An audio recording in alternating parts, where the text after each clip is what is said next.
Gachiakuta, one of the hottest new shonens of 2025, is finally back with its third episode. After skipping a week due to elections in Japan, Gachiakuta is finally back with episode 3, picking back up where it left off in this strange dystopian trash-filled world of the ground. Hello everyone, I'm Finn. Welcome back to finnfilms. Join me today as we are discussing Gachiakuta episode 3 in a nutshell. As this anime has absolutely shocked me with how cool and funny it is, while simultaneously being deep and profound, and has turned into one of my favorite new shonen anime of summer 2025.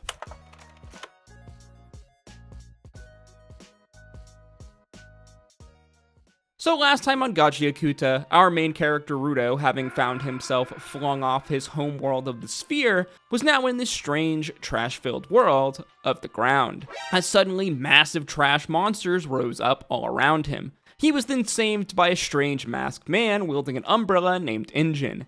Injin, wanting to teach Rudo a lesson about this world of the ground, allows him to be kidnapped by these crazy ground folks, Rudo unlocking his giver abilities, an ability to empower an object that is special to the user with spiritual-like energy, as he fights his way free. Injin telling him that with this new power, he would like him to join his group, a group known as the Cleaners.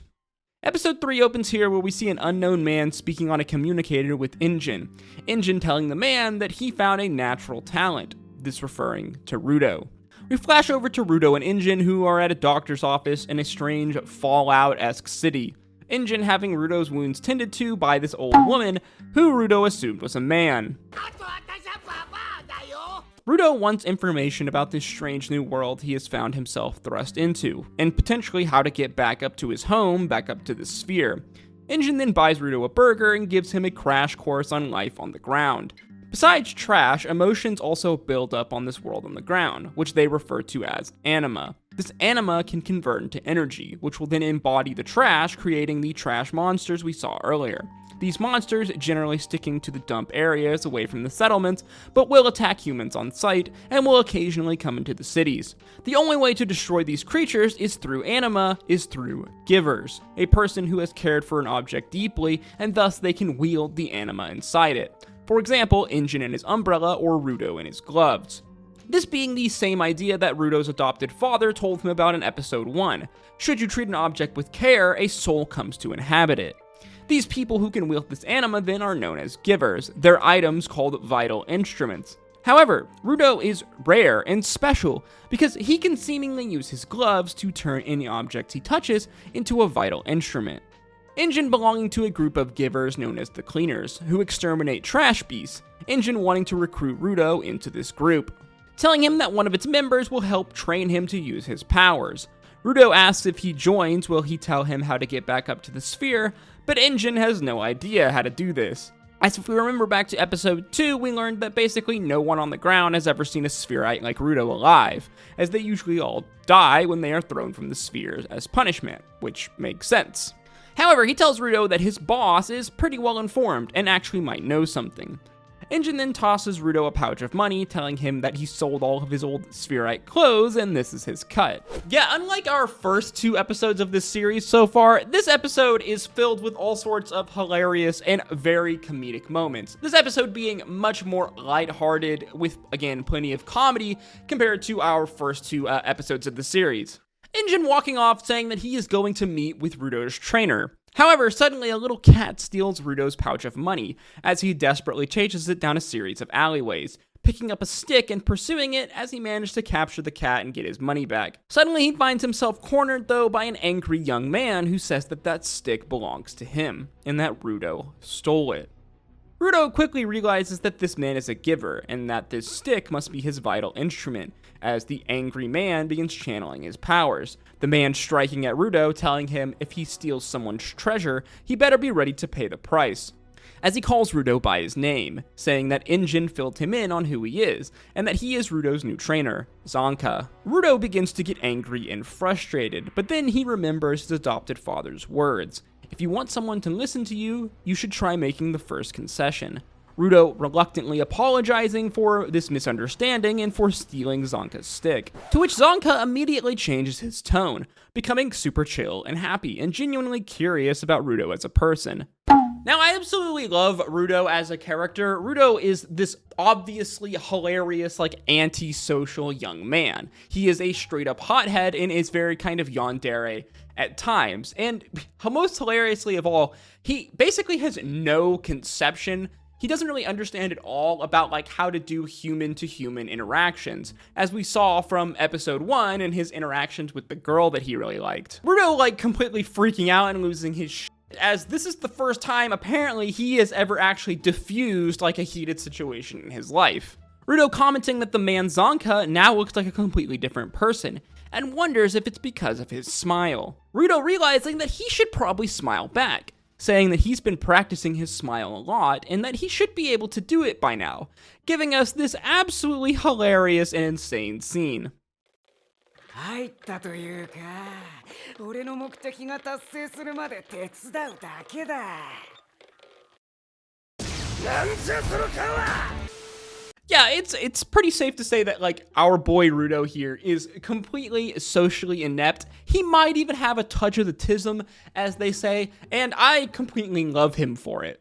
Zonka, at seeing this horrifying visage of Rudo smiling, thinks that he's taking the piss, thinks that he's making fun of him, as surely everyone knows how to smile. Rudo trying once again to smile, telling Zonka that he's just helping the cleaners out until he ultimately reaches his end goal. Zonka, again, being horrified at Rudo's smile, thinking that he has to be fucking with him. Oh, also, if Zonka's voice actor in the Japanese subbed sounds familiar to you, that's because it probably is, as this voice actor is the same voice actor that voices Inosuke from Demon Slayer. Just a little fun fact. The two then get into a fight, Rudo not appreciating that Zonka said that his end goal must be shitty. Zonka obviously not knowing about Rudo wanting to avenge the death of his adopted father. The two then squaring off with one another as Zonka is shocked to see Rudo use his unique giver powers, as he picks up a piece of trash, turning it into his vital instrument.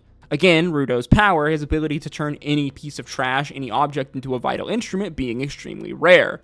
The two then face off, Rudo getting smashed, but not before he quickly swipes out at Zonka's face. Zonka, to his horror, realizing that Rudo is wielding, I shit you not, a plunger covered with shit.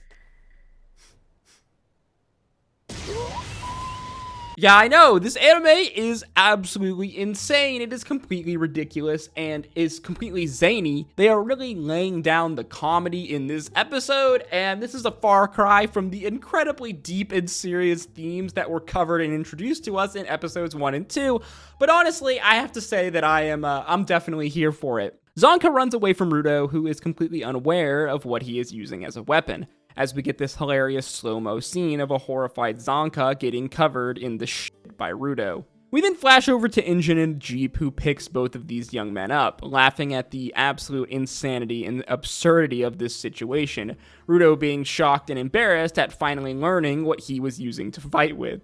We are then also introduced to another member of the cleaner group, a girl named Rio, who is apparently obsessed with Rudo's hair, Rudo completely freaking out because a woman is suddenly playing with his hair. As the group then roll out together to cleaner headquarters, episode 3 of Gachiakuta coming to an end. So yes, this was episode 3 of Gachiakuta, a shonen anime that is very quickly becoming one of my new favorite anime for Summer Anime 2025, a seasonal block that is filled with some absolute sheer bangers. I mean, there are so many good anime that have come out this seasonal block, a lot of new surprises anime that have caught me completely off guard, and Gachiakuta has definitely been one of them. As I said in the opening of this video, Gachiakuta episode 3 was actually delayed a week. It was supposed to come out last week, but due to parliamentary elections in Japan, this episode got delayed a week, much to many fans' chagrin and, upsettedness when they discovered this when they went on to Crunchyroll to see that this episode had not been released yet. Now, in a very heated, contested seasonal anime block, skipping an episode like this, having an episode delayed, can oftentimes be a complete derailment for an anime. However, I don't think this is going to affect Gachiakuta, as this anime has become quickly very popular. Obviously, I don't think it's as popular as an anime like Dawn to Dawn, or an anime like Kaiju 8, both of which second seasons are currently debuting right now during this summer seasonal anime block, but Gachiakuta is definitely making waves as a new shonen kind of dystopian anime. One, for its very deep and profound themes themes, which I discussed in detail up here in this video. Something that very much took me by surprise, as this anime is profoundly deep. It covers themes and ideas that normally an anime doesn't really like cover. Like, it honestly hasn't been since anime like Vinland Saga and maybe like Attack on Titan that I've seen a shonen-esque anime, a shonen kind of battle traditional anime, really go into certain kind of themes that are very much like deep and profound. These themes of like, you know, trash, of like pollution, of treating objects with respect, very much like themes and ideas that can relate to our modern day society and this pollution, you know, global warming world that we currently live in. This anime is both very topical while also being extremely fun and epic to watch, filled with dope, cool ass fight scenes, a banger anime soundtrack, and apparently absolutely hilarious comedic goldmine scenes. One of my favorite things about this anime is its kind of big reveal of the world of the ground, the fact that the world of the sphere, which we were introduced to in the first episode, is apparently very high up in the clouds. It's almost like a flying city in the clouds, and that the world down below, this world that, you know, most people on the sphere don't even know exist, is like our home world. It is our planet. It is like the ground level of the Earth. There is a complete whole other society that exists below the sphere that the people of the sphere have no idea about. Basically, these people of the sphere using our world as a dumpster, as a trash heap, completely polluting it and turning it into this, like, you know, horrifying, polluted, trash monster-filled world. This idea of trash and how you treat an object and how you treat people being a very core theme of Gachiakuta, as Rudo, in very much in a way, is kind of like a human metaphor for trash. Rudo and many people of the Spherites that live on the opposite, like, you know, opposite wall side of the main city are treated as trash. They are thrown out, literally thrown out with the trash when, you know, they commit a crime. This idea of like what happens to a human when you treat it like trash. As we see an object, when an object isn't treated with respect and treated like trash, it turns into this monster trash, you know, beast, trash kaiju, if you will, which we see Rudo get attacked by. So then it makes you wonder what happens to a human who also has a soul, when it is treated horribly, when it is treated like trash. All of these themes very much interplaying with one another in what is very much a kind of like, you know, traditional shonen battle anime, a main character with an OP, you know, kind of power that finds themselves in a crazy new dystopian world,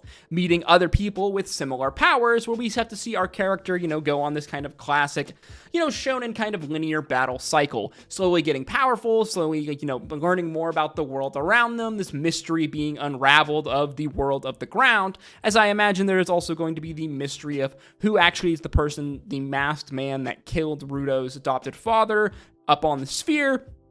You know, all of these things interacting together for a very fun, interesting, very profound new shonen anime that I am absolutely loving. Again, Summer Anime 2025 has very quickly become one of the best seasonal anime blocks I can remember in a long time. There's a lot of banger anime out right now, again from Season 2 of Kaiju 8, Season 2 of Dandadan, the debut of several other interesting new anime, like obviously Gachiakuta, and the horror anime, The Summer Hikaru Died, along with many, many others. So far, I'm very much loving Gachiakuta. It feels like a kind of breath of fresh air in the shonen anime world, and I love all of its very deep and profound themes, while simultaneously being, you know, a fun, cool action shonen that also is freaking hilarious. As always, though, guys, with these videos, these are just my thoughts and opinions, so feel free to let me know yours in the comment section down below. What do you think of Gachiakuta so far? What did you think of episode 3? Let me know in the comment section. If you did enjoy this video or learn something new, please make sure you like, comment, and subscribe, guys, because that is the easiest way to support me, and it really does go a long way in putting these videos into the algorithm. If you did like this video, then want to check out some of my other anime content on screen now. And as always, I hope to see you in the next video, guys. Stay safe out there. Until next time, peace, love, Adu.